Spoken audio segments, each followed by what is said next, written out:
Paano ba ginagawa yung mga SDE? Siyempre, umpisahan mo yan sa cinematic shots ng location ng event. Drone yan, siyempre, para aesthetic. Siyempre, wag mong kakalimutan yan. Yung napakagandang background music. From the top! Sama mo na yung entourage. Tayo ay manamit ng maayos. Yan, sige na. Mawawala siyempre yung abutan ng gifts ng couple. Sobrang excited dyan sa gift na giving na yan. I am very surprised! Sunod dyan, yung shot ng entrance ng bride. Okay, money shot. Tita, tabi. Tita, tabi! Wala na, tinakpan na niya talaga. Iiyak si groom. Required dapat na umiyak siya, ha? Okay. Okay, let's start shooting.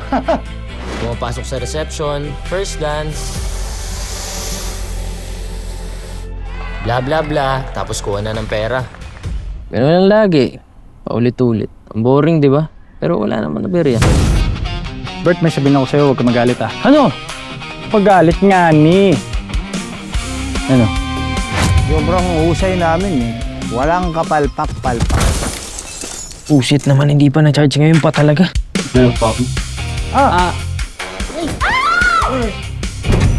ginawa niyo? Ano ba? Saan ba kayo nanggaling? Ba't ka kasi nagpapanik? Nag-start na kasi yung program! Ang pangit!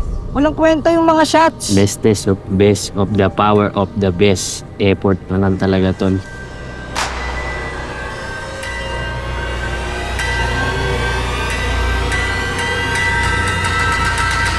Asawa. Lang tol, tulog muna kami. Kulit mo eh. Ay, sir. Kanina pa tayo nandito sa destination nyo. Mga 30 minutes na. Di ko kayo ma-interrupt sa kwento nyo eh.